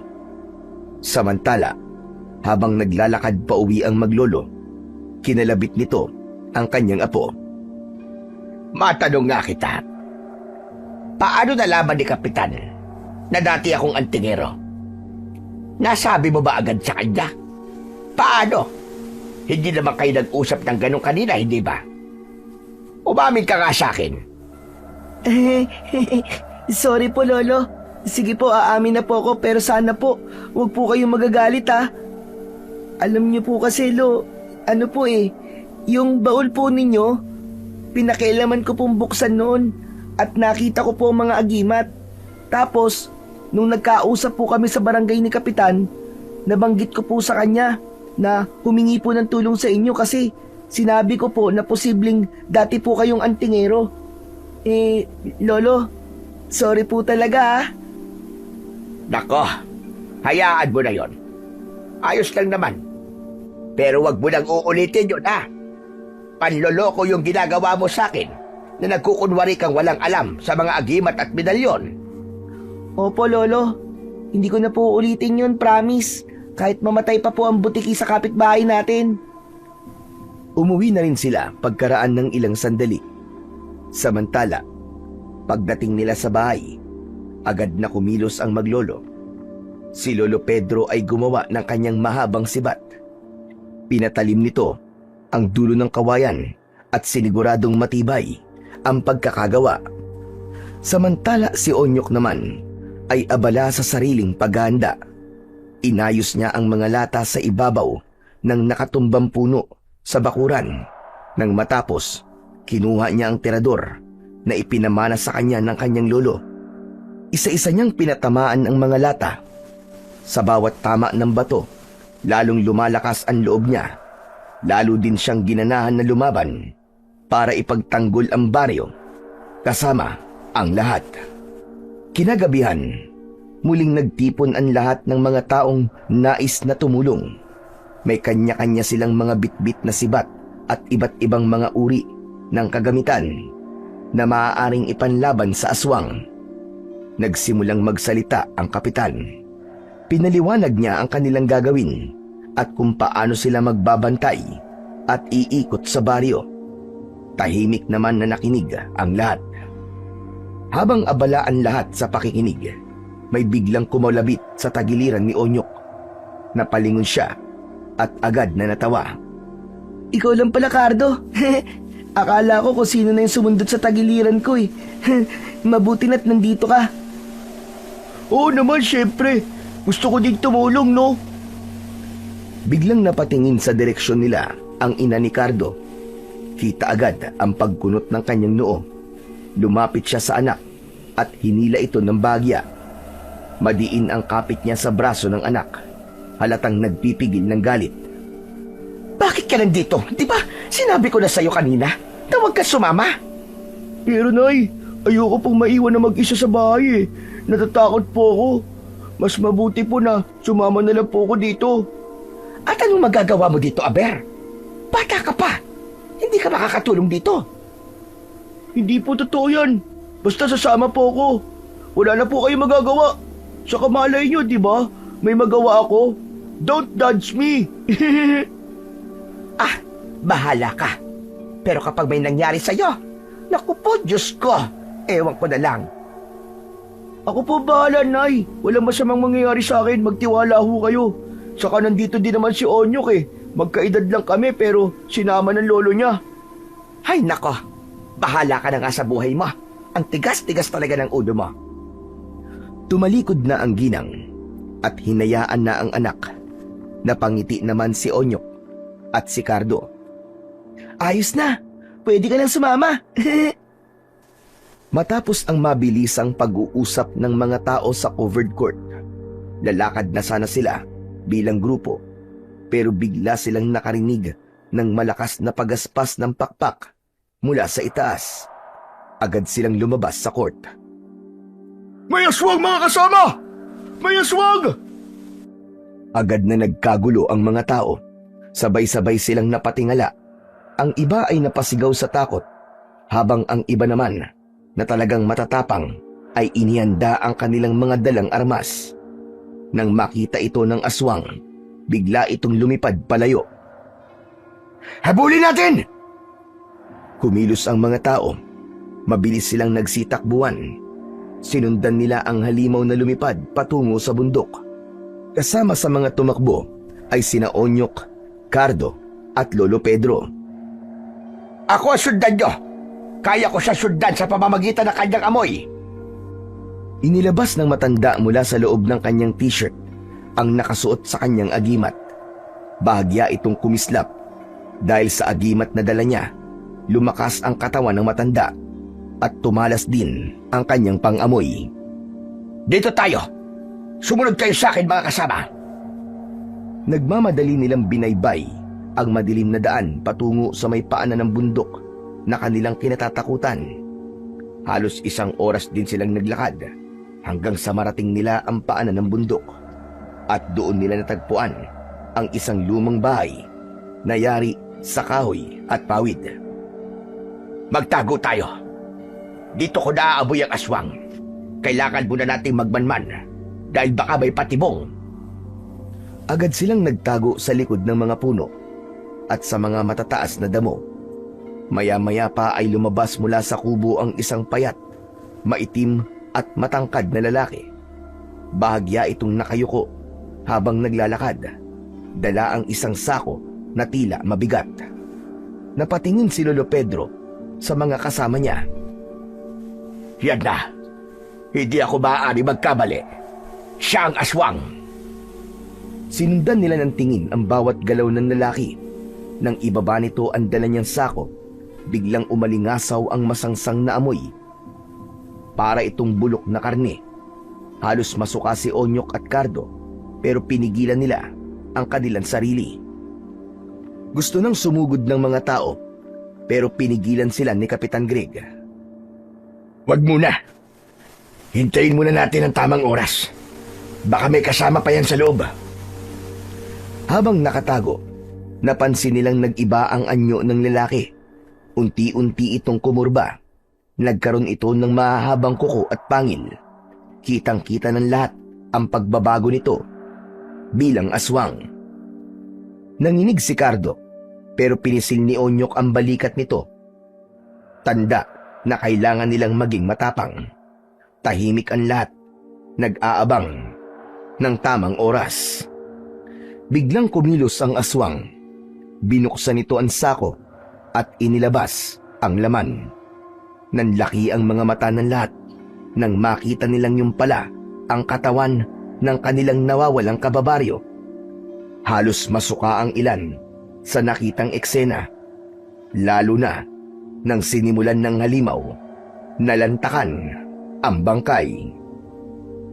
Dahil sa pangyayaring yun, nakaramdam ng galit ang ilan sa mga tao, lalo na yung mga kamag-anak ng patay na lalaki.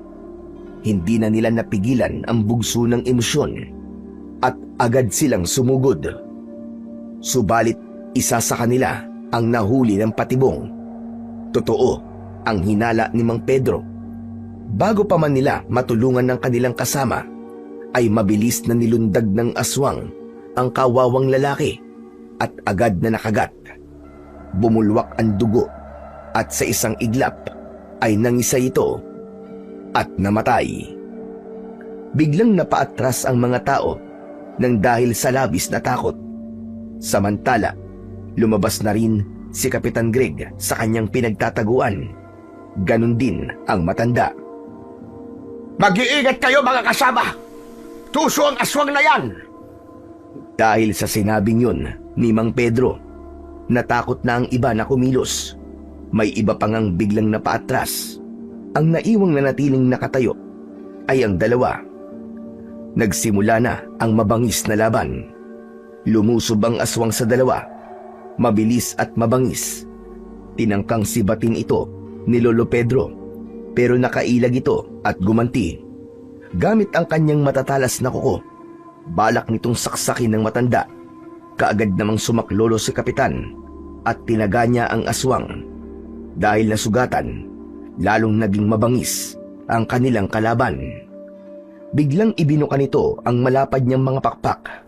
Tapos ay lumipad ito sa itaas para sa muli niyang pag-atake. Mula sa gilid, napansin ni Onyok na tatargetin ng aswang ang kanyang lolo mula sa likod.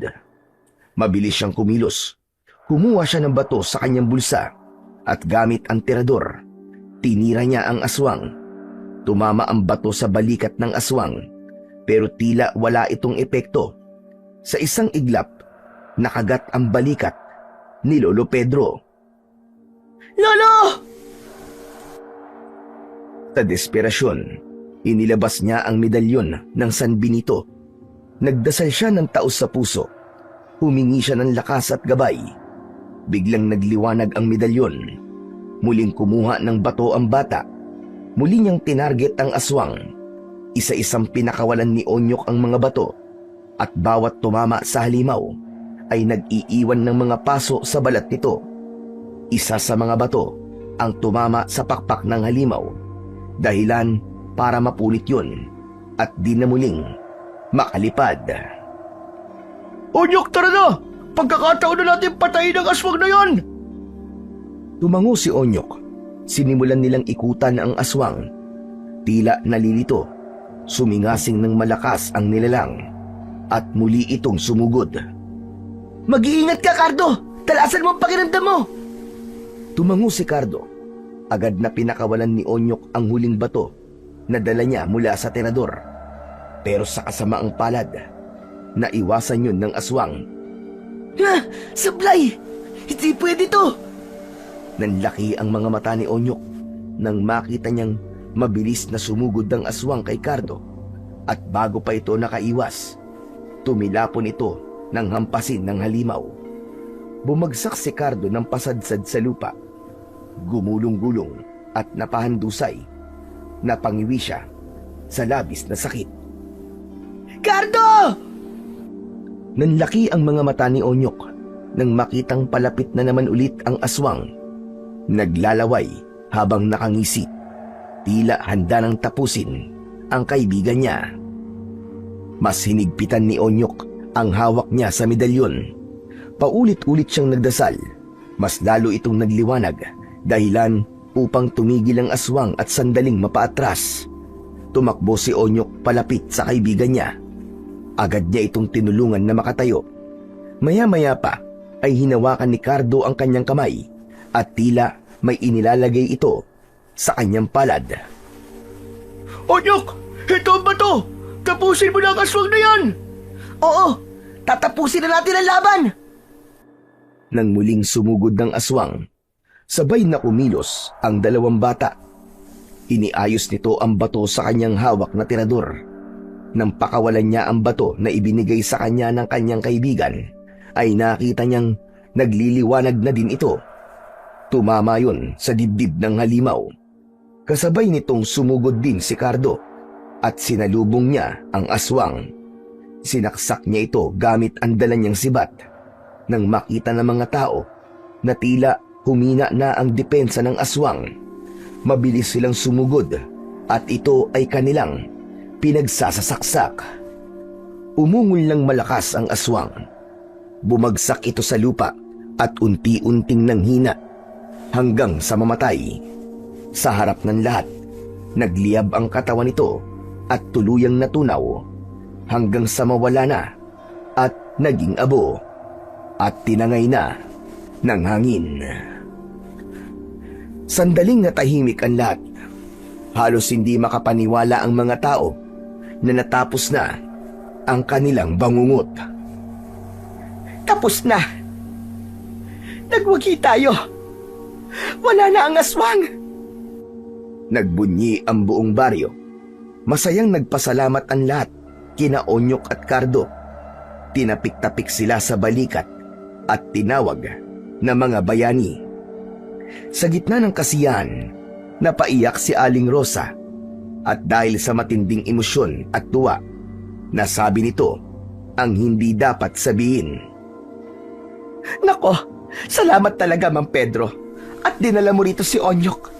Akala ko nun, malas at masamang bata siya. Pero hindi pala. Siya pala magiging bayani natin laban sa mga aswang. Hindi sayang ang pag-ampun mo sa kanya. Lorena! Biglang natigilan si Lorena. Pero nasabi niya na yon at narinig na ni Onyok. Hindi niya na pwedeng bawiin pa. Ano? Ampun po ko? Oo, Onyok. Totoo ang sinabi ni Lorena. Hindi nga tayo magkadugo. Pero apo, kahit kailan ay hindi ko iniisip na iba ka. Sa puso ko, tunay kitang apo. Pero, paano po ako napunta sa inyo? Sino po ang mga magulang ko? Hindi ko sila kilala.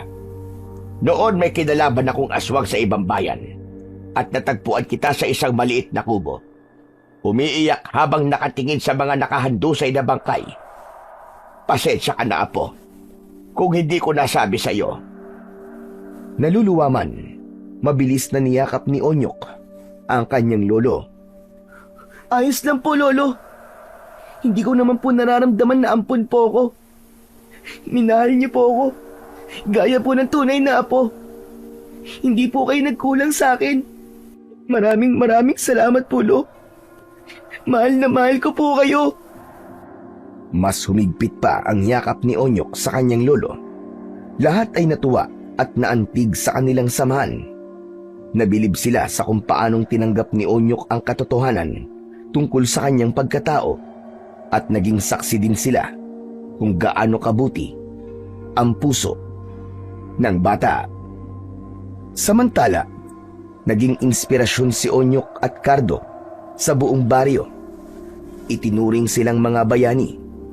Hindi na sila tinatawag na pasaway at pabigat, kundi huwaran na ng katapangan. Si Onyok na minsang iniiwasan ay tinitingala na. Si Cardo naman ay pinatunayang matapang din siya at may tunay na malasakit sa kanilang baryo. Si Lolo Pedro naman, na minsang inakala ng iba na wala ng silbi, napatunayan nilang may halaga pa rin sa baryo. At si Kapitan Greg, pinuri ni Mang Densyo na siyang pinakamagaling na kapitan na nakilala niya. At mula noon, naging mas matibay ang pagkakaisa ng buong baryo.